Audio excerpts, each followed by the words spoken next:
Thanks for joining me on episode 960 of the Inspired Stewardship Podcast. Winston Clemens, motivational speaker and limitation breaker. I challenge you to invest yourself, invest in others, develop your influence, and impact the world using your time, your talent, and your treasures to live out your calling. Having the ability to recognize your limitations are an illusion and develop resilience is key. And one way to be inspired to do that is to listen to this, the Inspired Stewardship podcast with my friends. Recognizing that sometimes we need to get out of our own heads and have other people speak into our situation to help us break free from being trapped by our own biases of behavior to overcome our psychology of money. And that is the most powerful investing lesson of all. Welcome and thank you for joining us on the Inspired Stewardship Podcast. If you truly desire to become the person who God wants you to be, then you must learn to use your time, your talent, and your treasures for your true calling. In the Inspired Stewardship Podcast, you will learn to invest in yourself, invest in others, and develop your influence so that you can impact the world.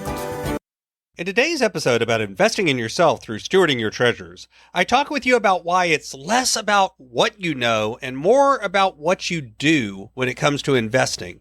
I talk about several reasons our behavior matters than our knowledge, and I also talk about what you can do about it if you are trapped in a behavior that's not working. As we talk about stewarding your treasures, wouldn't it be great if you could support this podcast and do it without costing yourself an extra dime? Turns out you can. All you have to do is use inspiredstewardship.com/Amazon when you're ready to make a purchase via Amazon, and a small commission will come back to support the show. If you enjoy the show when you're ready to buy from Amazon, just use inspiredstewardship.com/Amazon. Let's talk about investing a little bit. Now, don't get me wrong. I'm not going to talk about recommendations about what you should invest in or how you should invest or anything else. Instead, I want to talk about why it's a lot less about what you know and more about what you do in a really big way that leads to the value of investing. I think we've all heard the stories of people that make a relatively decent income, but not what anyone would consider a super high income, maybe a janitor in a school or a secretary or somebody that works in a regular $60,000 a year or less kind of job, who then passes away and leaves million or more dollars to charity.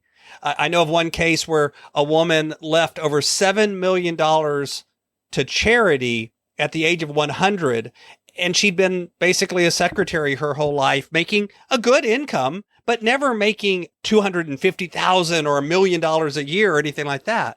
And then you hear stories of sports stars and people that work in banking and stock market folks and other folks who are very aggressive, maybe have 2 or 3 homes, multiple thousands of square feet, large mansions, fancy cars, who are then facing bankruptcy or dealing with large financial debt and end up being a news story about how they go bankrupt. And it seems bizarre that on the one case, somebody who didn't do, quote, all that well can end up with millions, while someone who made millions can end up with nothing. But the truth is that's because investing is not really about finances, at least not all about finances. It's a lot more about how people behave with money.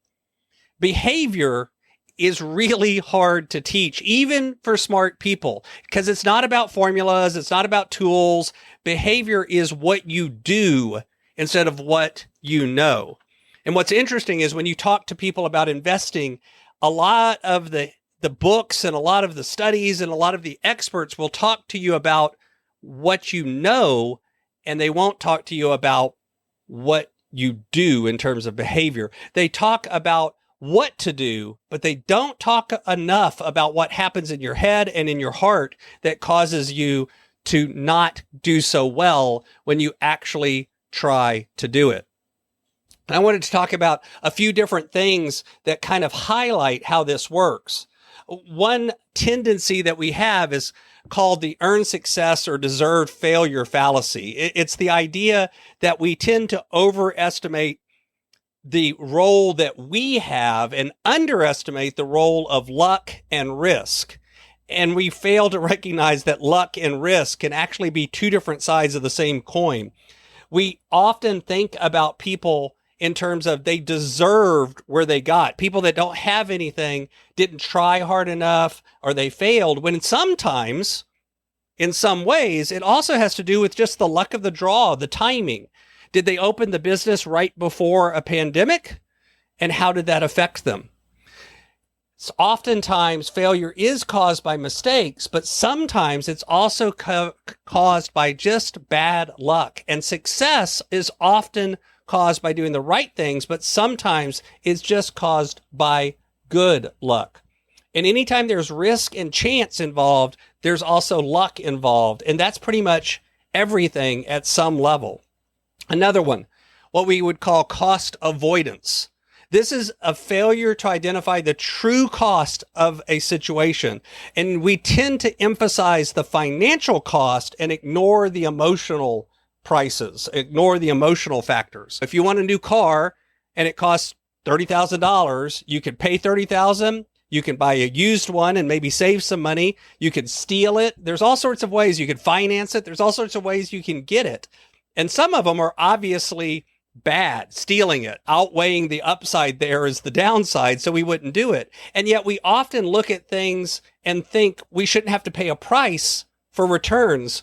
We don't accept volatility and uncertainty and that emotion that comes along with it in investing. And yet that's the price you pay. You have to pay for some of that uncertainty. And every single money decision has prices beyond just the financial price that actually counts. It has emotional things as well. If you want success, figure out the price, then pay it. And that's one of the pieces of advice that Scott Adams gave. And the truth is that has a lot to do with money success too. The fourth, we have a tendency to adjust our current circumstances and we just adjust to them. They become normal, and therefore we don't really think about the future and our desires and our actions very well. And so we don't plan for the long term. When you're 5, you want to be an astronaut. And then maybe you recognize that's not really a great career. And then you want to be a lawyer. And then you realize that lawyers work a lot and don't ever see their family. And so you want to be something else. And usually when you look up at age 70, you suddenly decide, I should have saved more for retirement. Things change as you go. And yet we have a tendency to think whatever is true today is going to be true forever. And so we aren't really good at long-term planning. And as part of that, we tend to be anchored into our own history. We look at our personal experience as the truth, when in reality, it's just a small segment of possible experiences in the world. And so depending on when you were born and where you were born and what you grew up in can form your long opinions about the world. How the people that grew up in the Great Depression behave is very different than people that grew up before or after that, because of that is just an example of our history creating biases about the future that can affect our. And as part of that, we look at how history plays out and we think the way history played out is the way the future is going to play out. And obviously that sometimes is the only thing you can use to kind of plan with. And yet the truth is it's not as predictable as all of that. And so a lot of the options that we have today are very young and we don't even know how they're going to play out into the far future yet. When you find yourself trapped in these sorts of behaviors where you're stuck in what's going on, the truth is this is one of the values of getting outside help, whether it's a financial advisor, whether it's a financial coach, whether it's your CPA, whether it's other folks, but recognizing that sometimes we need to get out of our own heads and have other people speak into our situation to help us break free from being trapped by our own biases of behavior to overcome our psychology of money. And that is the most powerful investing lesson of all. Thanks for listening. Thanks so much for listening to the Inspired Stewardship podcast.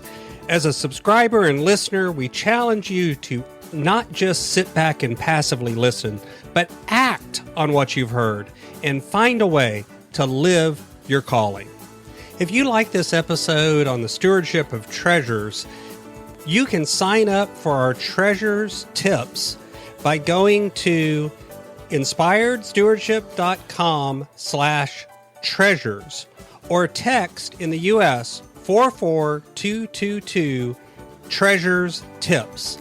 And we'll send you 5 weeks of our best tips on stewarding your treasures. Until next time, invest your time, your talent, and your treasures. Develop your influence and impact the world.